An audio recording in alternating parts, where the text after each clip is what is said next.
Atlantic podcasts are supported by UJA Federation of New York. Right now, UJA is meeting the ongoing needs of the people of Israel, fighting rising anti-Semitism here at home, and caring for vulnerable New Yorkers day in and day out. Learn how you can help at uja.nyc. Help lead the charge. Donate, advocate, or get involved at uja.nyc. This episode is brought to you by LifeLock. The holidays mean more travel, more shopping, more time online, and more personal info in places that could expose you to identity theft. That's why LifeLock monitors millions of data points every second. If your identity is stolen, their US-based restoration specialist will fix it, guaranteed or your money back. Get more holiday fun and less holiday worry with LifeLock. Save up to 40% your first year. Visit LifeLock.com/podcast. Terms apply.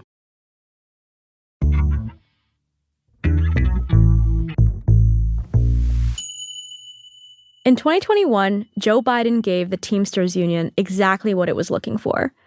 The American Rescue Plan, the $1.9 trillion COVID-19 stimulus package, included $36 billion to prevent cuts to union pensions. Tens of thousands of workers and retirees in Michigan, Ohio, and Wisconsin received aid.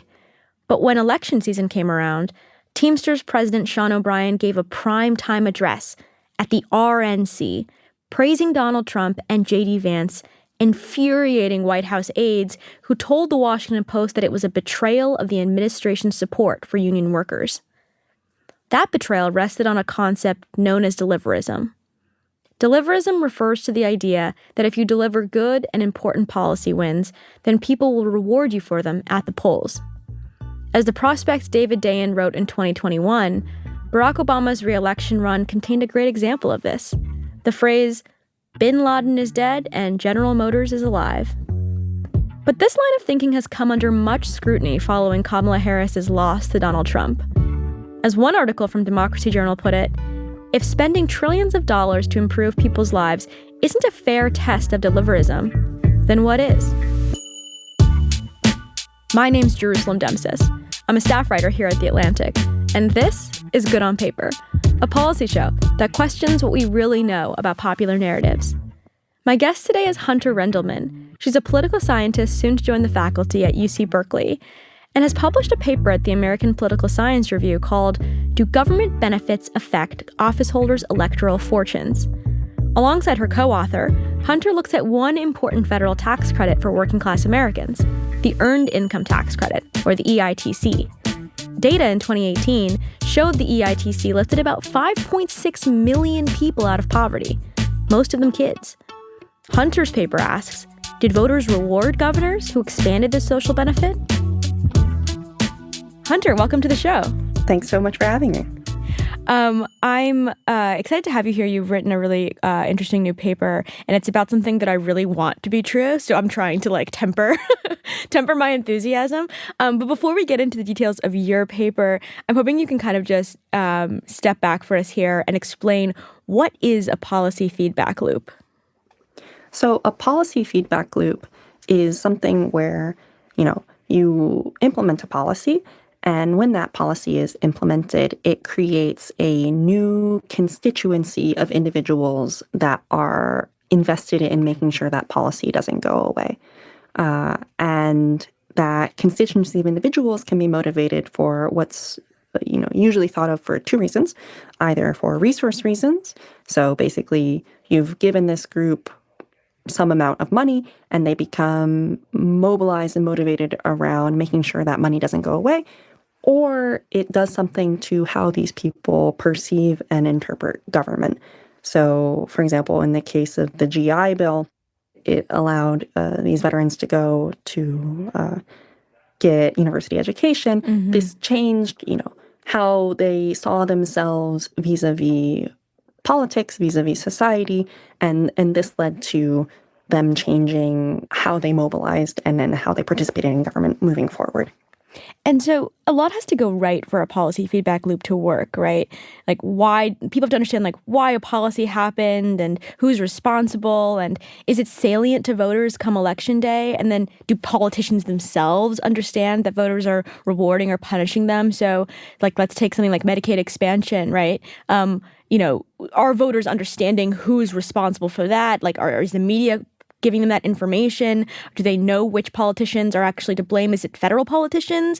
Maybe they're the right people to attribute it to. Maybe it's state politicians. If it's state, is it like your state legislature? Is it your governor? I mean, a lot of that has to go right. And before we get into your study, again, like, can you just lay the groundwork for us about the political science literature in this space?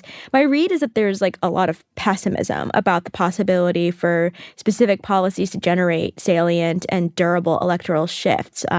There's this book by Christopher, I believe, Aiken and Larry Bartels called Democracy for Realists. And it argues against the idea that policies are due to voter preferences or that voters are even engaged in issue voting, right? They point to those two problems I already mentioned about like the difficulty in identifying who's responsible for changes in your own welfare. But, how dominant is this view in the academy? So it really depends who you are in the academy.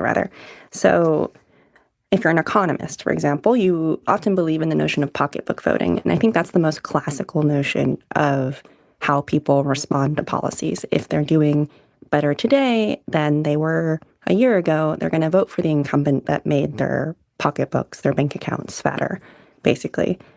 Since that happened, and that's, Downs and how he viewed the world, since that work was published, there was a lot of pushback on the front of the academy saying like, okay, but wait, we know that people vote on the basis of vibes, for lack of a better word. We know they vote on the basis of identity. And so even if they are not necessarily doing as well as they were yesterday, they still might vote for the incumbent. And then even further, if the incumbent does do something for them, it depends on who that incumbent is to, generate this sort of feedback loop that we're talking about. And so I'll say that like the academy is extremely mixed with regards to like how they view this proper attribution process going. What about you before you started doing your study? Like, what did you think? So when I started the study, the only reason why I wrote the study is because I had this firsthand experience about the policy that I was studying, the EITC. Can you tell what that is? Yeah, so the Earned Income Tax Credit. It is a tax credit remitted to lower income individuals based off of how much they earned in the past tax year. And basically what it is this potentially sizable sum of money given to individuals that will defray part of their tax burden, and it's refundable. At the federal level, it's refundable. So you offset part of your tax burden, and whatever you get in remainder, you get to take home and as a check. So this is an incredibly popular policy. It has bipartisan support since it was first created and implemented. But there is a lot of political science work that says this actually shouldn't have an effect, and it doesn't have an effect. And the reason why people argue this, and specifically it's folks like Suzanne Mettler in her book called The Submerged State, but also folks like Arnold, who study something called policy traceability, is that no one really knows where the EITC comes from when they get it. So you get your check on tax day or after tax day, and you're like, okay, cool, I got $500, I did my taxes. It could be for a whole host of different things, like taxes are complicated, maybe I just paid too much and so I'm getting money back. Or it could be some special policy, or it could be I hired like a fancy accountant, or I went to H&R Block for the first time and I got this money. And in fact, there is a great book called It's Not Like I'm Poor, which basically says the design of the tax preparation industry submerges these policies. It makes it really difficult for normal people to know whether or not they're getting a given tax policy from the government. But to get back to the topic of my paper, when I was in college, I did volunteer work for the IRS because I was a nerd. And I was helping people out with claiming their EITCs. And people were like, wow, this is a lot of money. I'm like, yeah, it's from the government. And they're like, wow, I always knew this guy was really good for us, and they would talk about whatever politician was in office at the time. And wait, who are they talking about? They're talking about like presidential level, or talking about like governor? Who are they talking about? Presidential level. Okay. Like, this broad attribution to the Thanks, president. Obama. Yeah. Thanks, Obama, basically, but in the positive way. Like, actually, thanks, Obama. And when I got to graduate school and I read this literature about traceability and policy feedbacks, and specifically this work on the EITC, I said, that doesn't make any sense. People sort of know, or oftentimes people can know about this policy, but maybe we're just not measuring it in the right way. But when you heard people say thanks, Obama, like, do you think that Obama is the reason why the EITC, or he should be credited for the EITC checks people are getting? No, I mean, so government, as you know, is complicated. So it's an interesting question because there was an EITC expansion under the Obama administration. But was he responsible for it? No, it was the legislators that, worked hard to bargain with other legislators in order to get a new policy through. And the topic of my paper, which are state-level EITCs, it's the same thing. Is it the governor that is doing this, or is it state legislators, or is it someone else entirely, like nonprofits that went and lobbied to push for certain policies?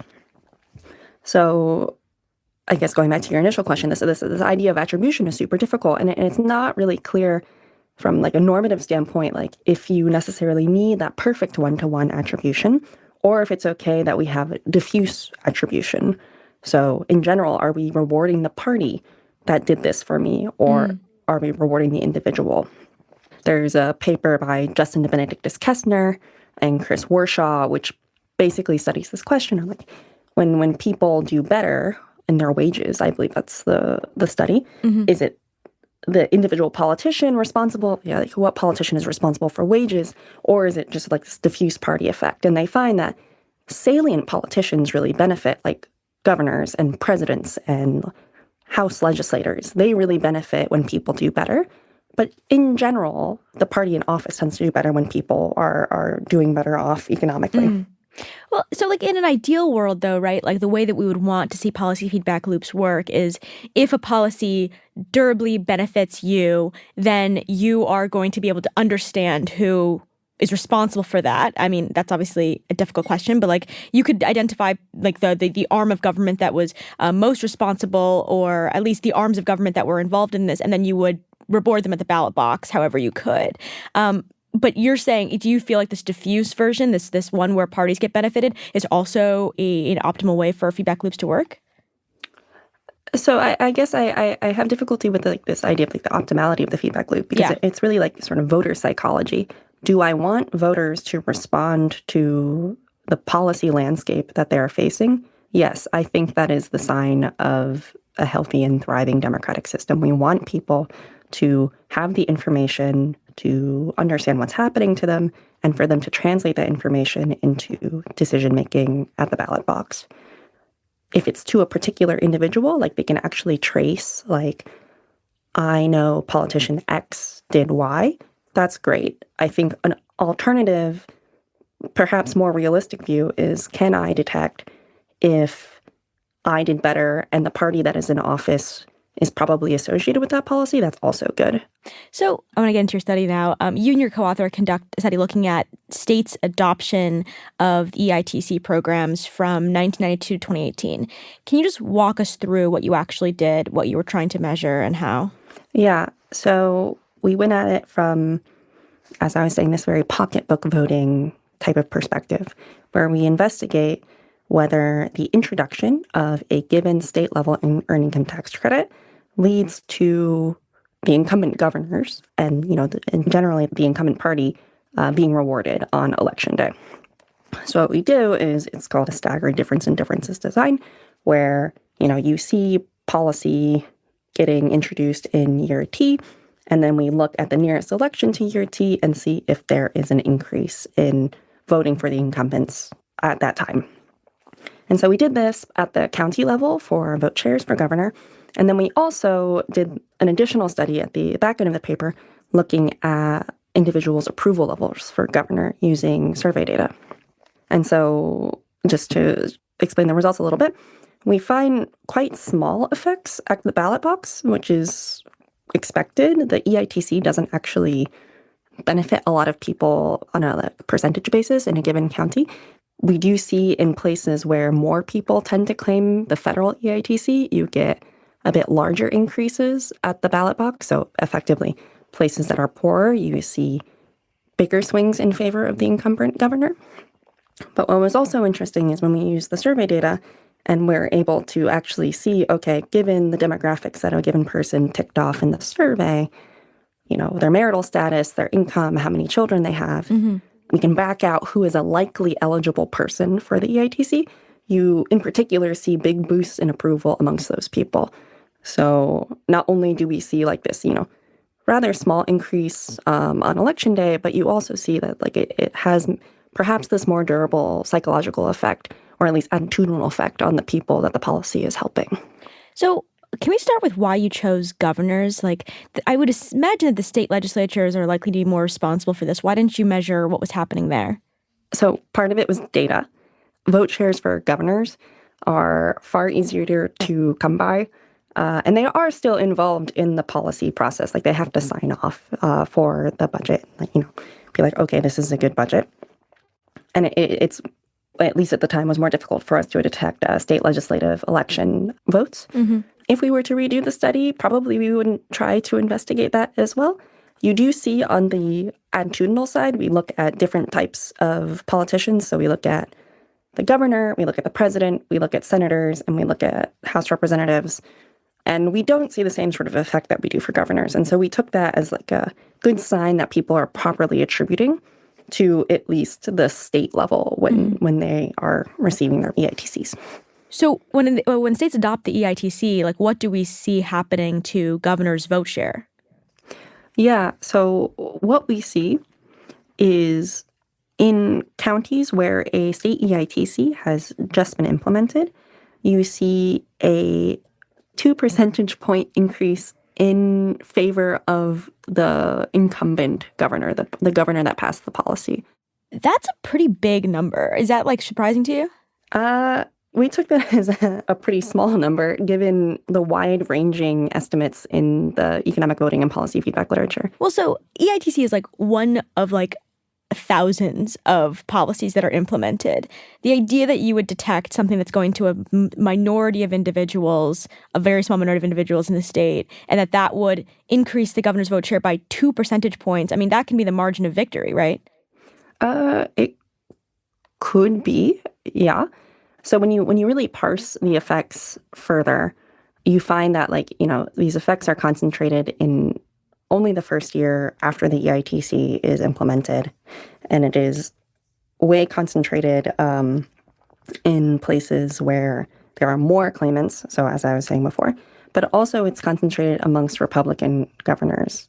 So Republicans tend to get a bigger boost from passing these sorts of policies than Democrats. And I think that's also a pretty significant part of the story, because, like, if these people who tend to be lower income, and so, oftentimes we associate them with voting with the left, or at least voting for Democrats, we're seeing them potentially switching their votes. Of course, like, the study itself can't tell us about, whether a given person switched their vote from one thing to another, but we do see within these counties that, would plausibly vote more blue, we're seeing this, increase in support for Republicans instead. Can you talk us through, though, the story of what's going on here? So a governor decides to implement a more generous EITC expansion in their state. And then what's actually happening on the ground? I can imagine, like, there are a bunch of different stories you could tell. There's, like, a story where the people who are getting the EITC become more likely to vote and more likely to do political participation because, they have more money. And it's just, we see that happening in general with access to higher income folks accessing the ballot box more. Or you could imagine that people are really excited about the EITC. You could also imagine that the EITC is co-varying with a bunch of other, like, welfare policies or anti-poverty policies. And so, what's actually the most plausible story to you about what's happening here? So these are popular policies when they are passed, and they're policies that governors would plausibly want to run their elections on. They want to, or their campaigns on, rather. And so it's, October, and you're trying to get a new sector of the vote, and you say, okay, what do I tell them that I did? Well, you tell them that you passed something like the EITC, and they're like, okay, well, that's wonderful. So that's probably going on, that because these policies are popular, and people would probably want to reward you for passing something like this, you talk about it. I think Gavin Newsom, California passed an EITC in our sample. He ran pretty strongly on the fact that he rolled out this EITC. And he also campaigned pretty strongly on increasing the EITC as well, or making a very generous one. So that's going on. You also have the entry of these sorts of nonprofit and lobbying types of organizations that say, okay, this is sort of a work ferry type of policy that we like to see. It's something that incentivizes people to work. Mm-hmm. There's a whole bunch of economic studies that talk about the downstream economic benefits of implementing EITCs. Maybe they come in and they say, yeah, we want you to keep the EITC, and so we'll help you out. We'll throw you a bit of extra cash to campaign more in these districts. So that could be going on. I don't know, and I doubt it's a resource story in the sense of the amount of money given to an individual because of the EITC is enough to dramatically change the amount of leisure time that they have, which can allow them to participate more in government. Or in politics, rather. So I think that's like a story that's often told for Social Security. Yeah. Older folks that are impoverished, they get this, potentially transformative amount of money, allows them to not have to think about maybe getting a part-time job after they retire. Instead, they can have more time to themselves and potentially campaign. I don't think that's what's going on for the EITC. I don't know, it's a great windfall. It's $200 to $300, which is great. There have been economic studies that talk about people spending that money often on more durable goods. So, you get your EITC, you buy yourself a new washing machine potentially, which improves your quality of life significantly. But it's not something that's going to durably transform how you approach life. But it's bigger for people with children, right? So you could have for childless adults, you could have maybe $500 or something like that, but you can get up to $6,000 or even higher than that for families with 3 or more kids. So that could be pretty big. I mean, and one thing I think that was interesting in your study is that you don't actually see families with children having stronger effects. What do you think is going on there? So basically what we're doing in that analysis is we're seeing if there is a difference in the effect size between generally people that are eligible to receive the state EITC versus people that are eligible and have children. We don't see a difference between those two groups. So, we overall see an increase in people's approval for the governor. We just don't see a distinct increase on top of that for people with kids. But that's surprising, right? You would expect one person's getting 500, another person's getting 6,000. It's a very, very different outcome. Well, it's a very different outcome. It's also the case that when you also have kids, you're eligible for more things on average. And so maybe it's harder for you to do the attribution, or it's you already know that you're receiving more money on average. And so maybe this extra cash is not going to be so revolutionary to you. But I guess my question is when you're going from 0 to 500 or 700, right? You're detecting a change in the governor's vote share in that county where you see more exposure. And so if you see that difference from 0 to 500, but you don't see that from 500 to 6,000, I mean, what would that indicate? It could be that it is hard for individuals to detect changes, I think. And we also have analyses in the paper that say when states increase or decrease their EITCs, you don't see a change in either vote shares or approval levels.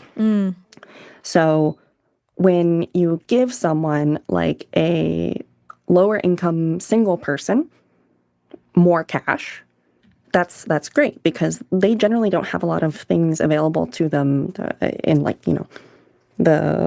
the laundry list that is, welfare policies. They can't really claim a whole lot of things. Whereas, people that might be or are already getting things from government could be less sensitive to these changes. Sometimes people think of voters as myopic. And so, they detect the first thing and then they don't detect other things after the fact. There's a lot of studies to show this. Also within the EITC paper, this also seems to be the case because we only really detect an effect in the first year of implementation. So yeah, different populations, like if you want to see this attribution going on, like targeting to populations that, are going to be able to actually detect it and would, change their behavior meaningfully for it.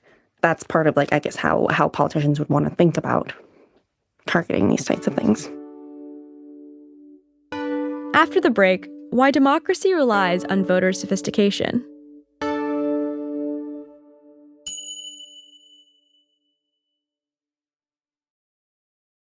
Here's a fun fact. Alexander the Great was taught by Aristotle. And an even more fun fact, Lincoln never slept in the Lincoln bedroom. When you open up History Vault, you never know what you'll find. It's endlessly fascinating. Stream thousands of iconic history shows and epic documentaries, all commercial-free. And now, for a limited time only, get everything History Vault offers for just $3 a month for the first 3 months at try.historyvault.com/theatlantic. I'm Jerusalem Demsis, host of Good on Paper. I'm here to tell you why you should consider giving an Atlantic subscription this holiday. I like to think of my work as rooted in skepticism. When everyone seems too confident in a popular narrative, or something just seems off about a piece of conventional wisdom, I start asking questions. At The Atlantic, investigation is the norm. We challenge our assumptions in search of the truth in all of its complexity. It's a spirit that you can share with someone special when you give a gift today at theatlantic.com/podgift. That's theatlantic.com/podgift. Thanks.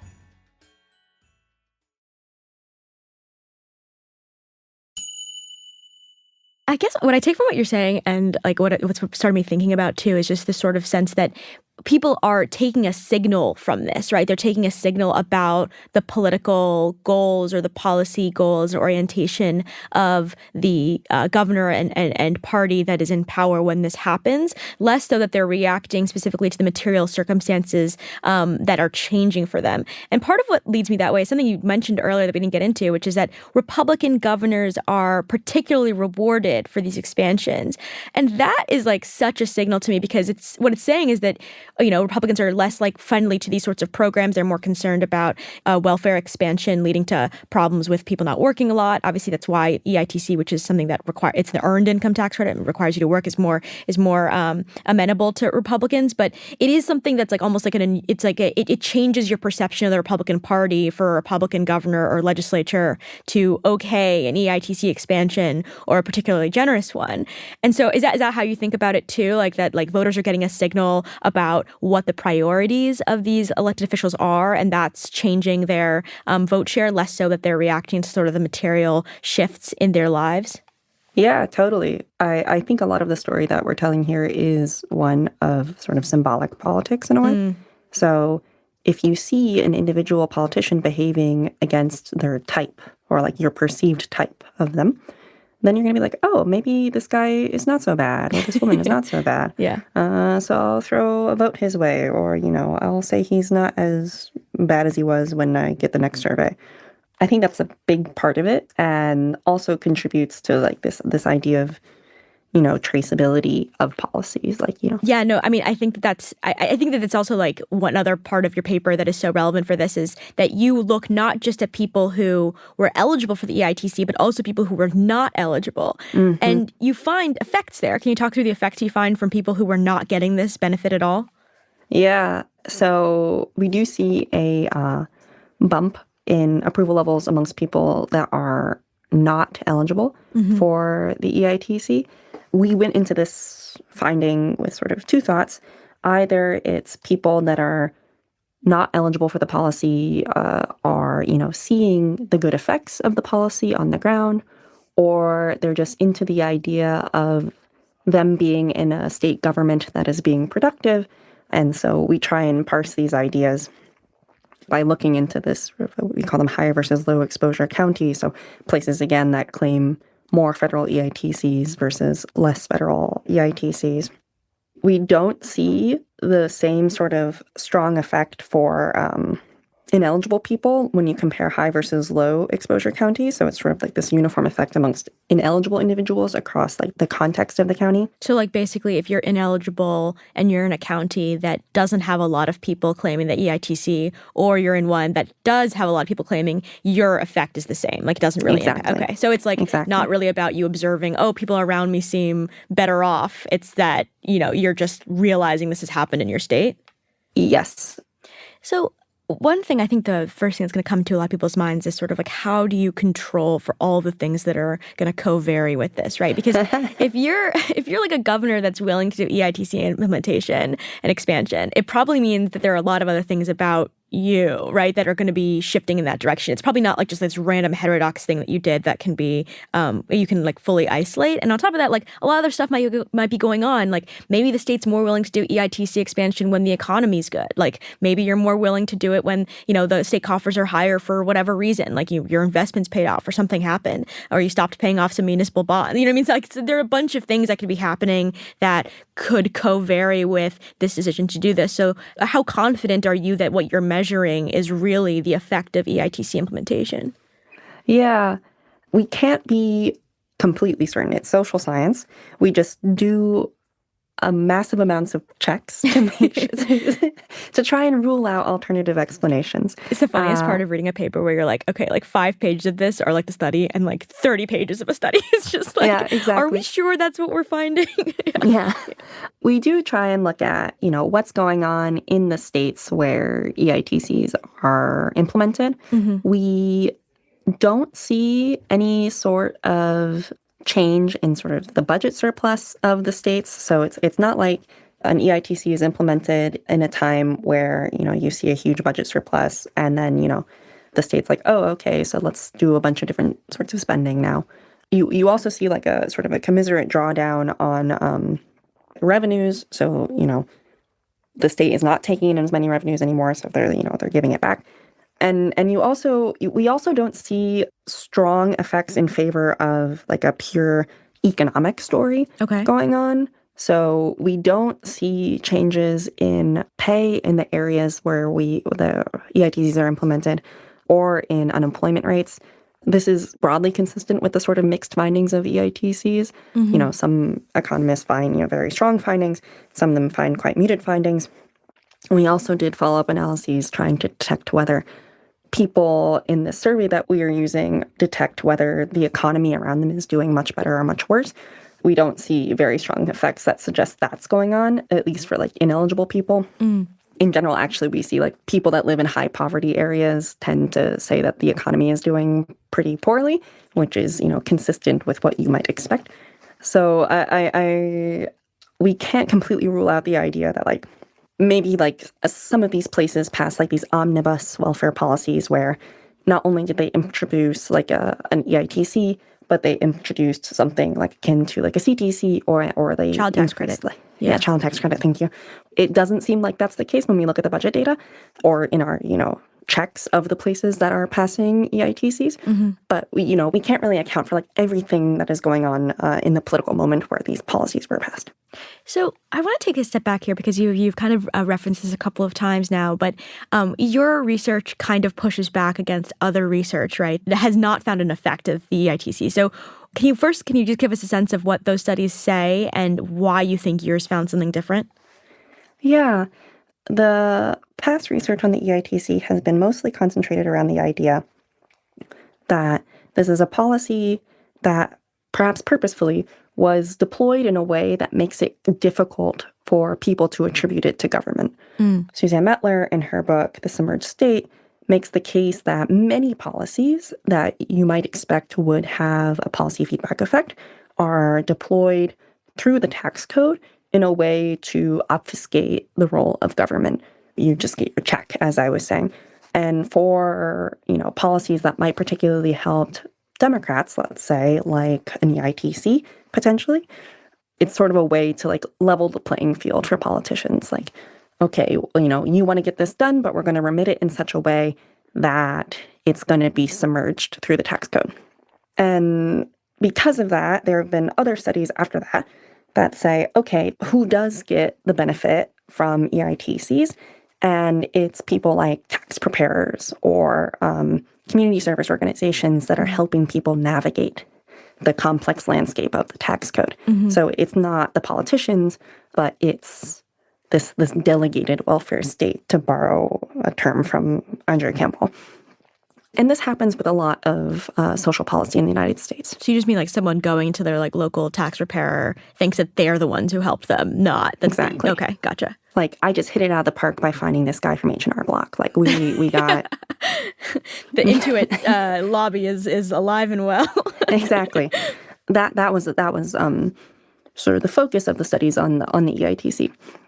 And they spoke to other work that focused on social policies and how they're remitted and why people don't respond to those policies. Like, sometimes, like, people are just more interested in keeping their body and soul together, and they're not going to necessarily be able to do this attribution process. And the ways that policies are implemented influences this.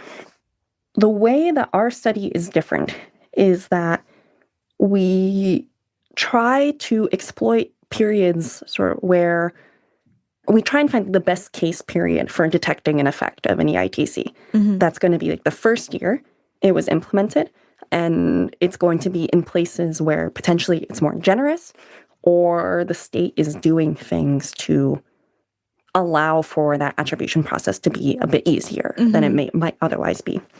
So by focusing on these state EITCs, we're able to basically examine the same policy across a bunch of different policy landscapes with a bunch of different policy design strategies, and we're able to test these different levers that might lead to better or worse attribution to the party that passed the policy.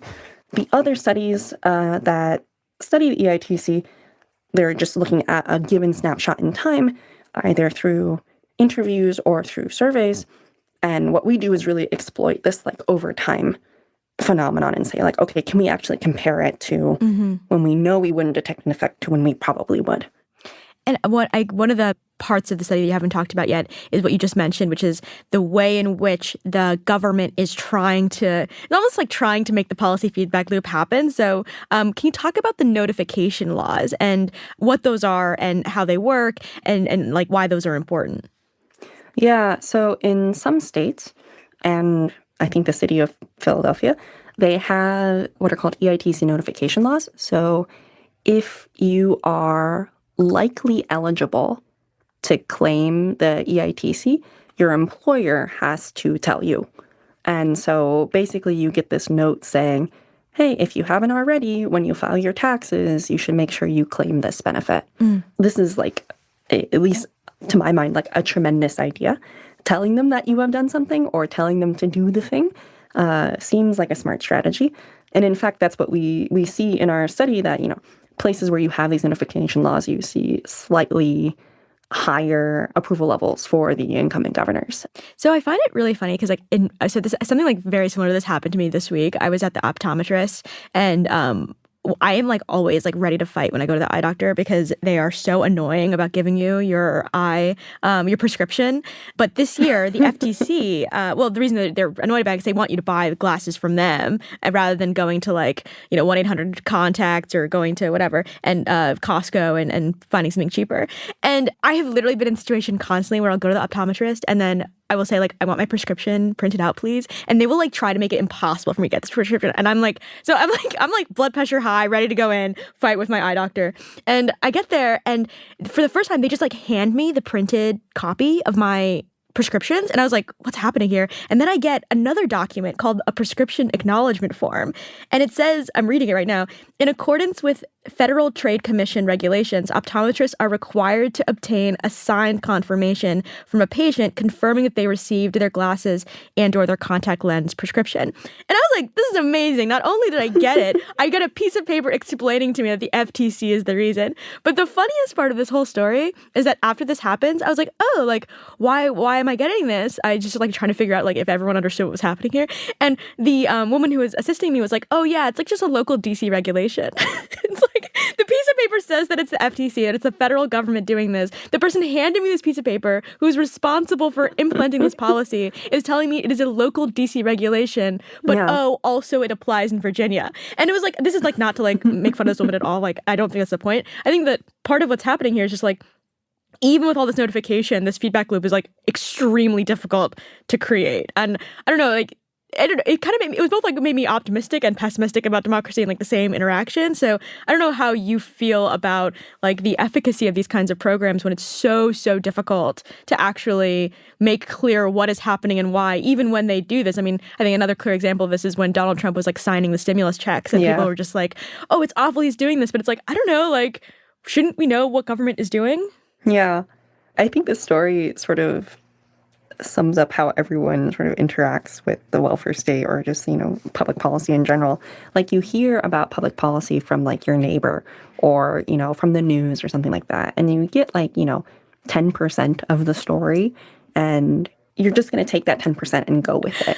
It's actually really funny, too, because like I tweeted about it and someone responded, oh, in my office, they thought it was because of corporate. that's why it was happening. We talked a little bit about this earlier, but I want to delve into it a bit more. There's this idea that engagement with government programs will, I think that most people popularly have, which is that like it will increase your like both approval if you're getting something beneficial from the government, but also that it will make you more likely maybe to participate in the political process. I mean, I know you mentioned that like this is, you think, probably too small of a benefit to change the amount of leisure time you have in the way that Social Security did. But one thing that I found, like, one of the books that I've read on the subject that has been really formative to me is this book by Jamila Mishner called Fragmented Democracy. And so she looks at Medicaid enrollment and finds that enrollment yields a decline in the likelihood of participating in politics and voting. And her story, I think, has a lot to do with like the ways in which the Medicaid implementation can be really degrading for people, the way they're treated in these offices, the messages they're receiving about their worthiness as members of like the political body. And I guess like, is your idea that you think the EITC is just like a better designed program than Medicaid, or how does your finding kind of interact with Mishner's? I love the idea that we could think that my study is in conversation with Mishner's. So it's a dramatically different policy. So a lot of policies that came out of the 90s, we'll say, were very much interested in the idea of dignity, or how can we maintain the dignity of individuals when they claim these policies. And going to a benefits office where you have to talk to a tired bureaucrat who is upset to be at their job because it's a difficult job, or you have to travel far away to the office to try and claim the policy. So just making it more difficult for you. All that comes together to make it, sort of a lame thing to try and seek out, even if you need it. The EITC is just a check. It's easy. So even though, sure, you have to do your taxes, we always have to do our taxes every year. And, maybe it's more or less complicated for some individuals, depending on like how complex their taxes are.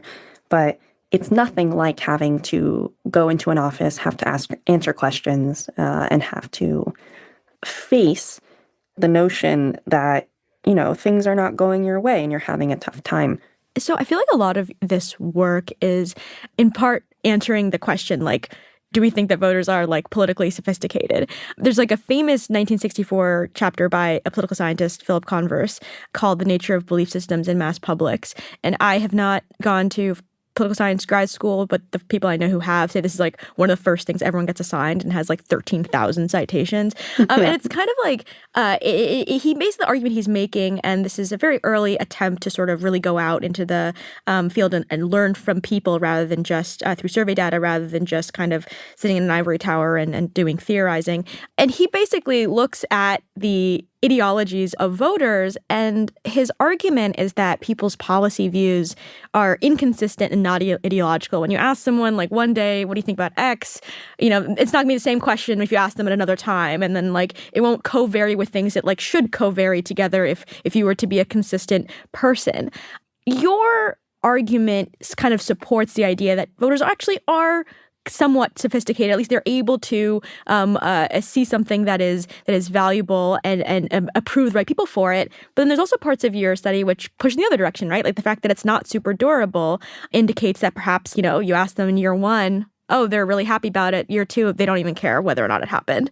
And the size of the benefit not really varying with how much support people are giving to the politicians that they view as responsible also indicates that perhaps they're not politically sophisticated. So do you think that voters are politically sophisticated? How has this research changed your views about that, if at all? No, I think I'm an optimist on sophistication. I think a lot of times political scientists are a bit pessimistic on individuals' capacities to actually know what's going on to them because it is quite complicated. But we don't often set up our analyses or studies in a way to give voters the benefit of the doubt. I think like the effects that we detect are indeed consistent with this sophistication story. And I think maybe I'll push against like this idea that after that first post period, after the implementation of the ATC, that's where you see the bump. I think I would push against the idea that like, okay, you know, that reversion back to the mean is indicative of voters not being so sophisticated. It just means that other things happened that, you know, interceded in people's capacities to reward the governor in that same direction, you know. Not all politicians have these hot streaks that will allow for, you know, constant bumps to, you know, their vote share at the polls or in, you know, how people approve of them on approval polls. You know, scandals get in the way, other policies get in the way, etc. And the finding on the amount of money, it's not really clear how people would respond to that amount of money because it's not like people have that counterfactual necessarily or like can really detect, okay, I got 15% of the federal EITC this year and then 18% of the federal EITC the next year. How would we expect that to manifest in approval levels? Like how much more would we expect people's attitudes to change? It's not really clear. So I like the study because it really points in favor of the idea that voters are reasonably sophisticated. We shouldn't just expect them not to react to policy. They will react to policy. And it depends on the environments that these individuals are in order for us to see an effect. So we should just be far more conscientious about how we deploy policies and where we deploy policies and what sorts of messaging goes along with the policy. One thing that I think really plays into this is sort of the ideological nature of politicians themselves. I mean, I think we have this sense that like what we would want is like good guy politician who does what he believes no matter what and like pushes back against, you know, anything that they find is negative and is a leader. But democratic theory and what we've been talking about this whole episode is that actually you kind of want a politician that all they're going to do is try and make sure that they're making people happy. Like they're like going to respond to positive feedback loops. They're going to search for them. They're going to try to make sure people know what they're doing. And they're going to try to like iterate to be more popular because that is how you get better governance according to kind of like basic democratic theory. And it seems like we're like in a highly ideological environment, right, where politicians are often not willing to do things that are very popular or are willing to do things that are very unpopular. I think one example of this is the child tax credit, which we mentioned briefly before. I think it's a great policy. And when it expanded in 2021, it lifted more than 2 million kids out of poverty when that was expanded by the Biden administration. But it doesn't get renewed, and there isn't a massive backlash. And survey data from NPR Marist showed that just 15% of respondents who got payments said that it had helped their families a lot. And yet both parties run on it during the presidential election, right? Like both the Harris campaign and the Trump-Vance campaign, they run on this and they talk about the child tax credit. It's like a point of unity. You can see a lot of Republicans pushing for it and Democrats. You know, we tend to think about like the blame of policy feedback loops like resting with voters for not being sophisticated. But is part of this also just that like the ideological nature of politicians makes them like often unwilling to engage in those feedback loops appropriately? Yeah, totally. So it's interesting because like you would indeed just expect politicians to like do the thing that would maximize votes. But politicians don't always have full information on what would maximize votes. And they also don't have full information about how people react to policy necessarily. So it's funny, like you bring up the presidential campaigns and it seems like presidents will just run on boosting the economy in whatever way possible. And if, you have this sort of universalistic policy like the child tax credit or, everyone has kids, everyone could benefit type of policy, then that just seems like good political capital. Like it's just something to run on. Mm-hmm. But then, campaign is done and you actually have to get policy done, it's hard to bargain with other people towards actually implementing things and also implementing things in a satisfactory manner. One reason why we don't have a very thick safety net in the United States is in part because of the entry of not just outside influence into politics, so let's say like money in politics, business, like lobbying and things like that, but also because these politicians are people too, and when politicians are people too. Yeah, exactly. Yeah. And when they have to work with each other, it's hard to actually overcome not only their own conceptions of what it means to have good policy, but also, what they actually have to do in office. Like, maybe instead of passing the CTC, I want to do something else. Yeah. Well, that's a great place for our final question, which is, what is something that you once thought was good at the time, but ended up being only good on paper? It's funny because it's going to be about this idea that politicians are people too. Okay. So my other arm of my research agenda is focused on basically the workplace of politics. So focusing on how politicians interact with each other, but also how bureaucrats interact with each other.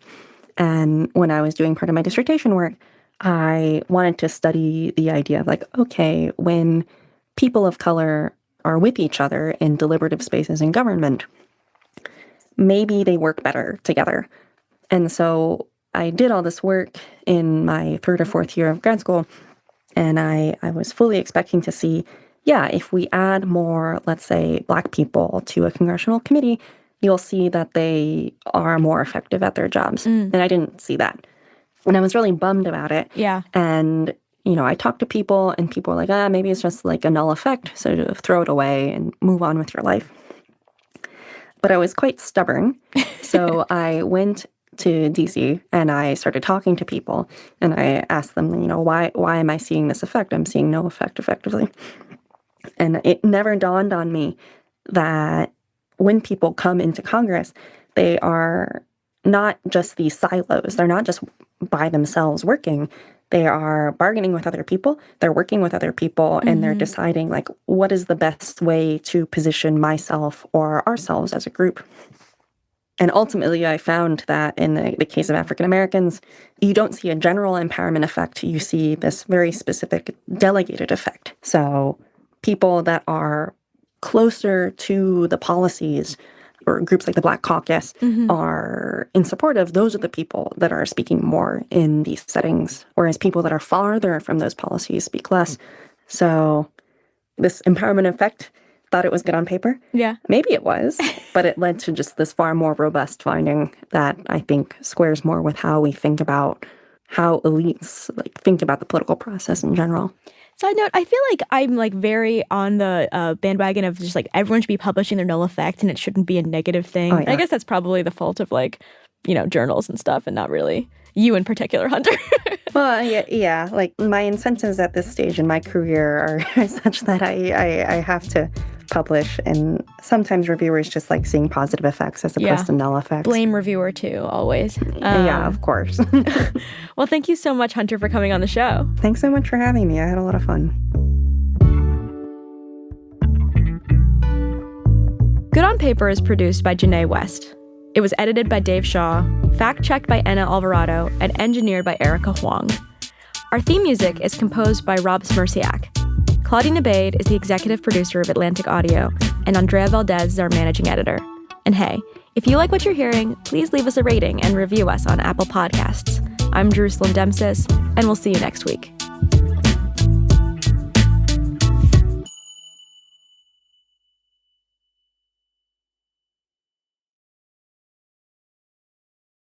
Join the W.K. Kellogg Foundation for the National Day of Racial Healing, January 21st, 2025. Racism shapes all our lives, no matter who you are or what you look like. It is not simply about who we like or dislike. It's about who has a fair shot at opportunities to live the life they want and who ends up left behind. Yet racial healing is about changing things for the better. The experience takes place on a personal level and in your community. It helps us understand ourselves a bit better, learn about the experiences of the people around us, and explore why things are the way they are in our communities. Racial healing is for everyone, and it all starts with a conversation, a space to create common ground on the road to achieving racial equity. Join us in finding common ground on the National Day of Racial Healing, January 21st, 2025. Visit dayofracialhealing.org to learn more and get involved. Paid for by the W.K. Kellogg Foundation.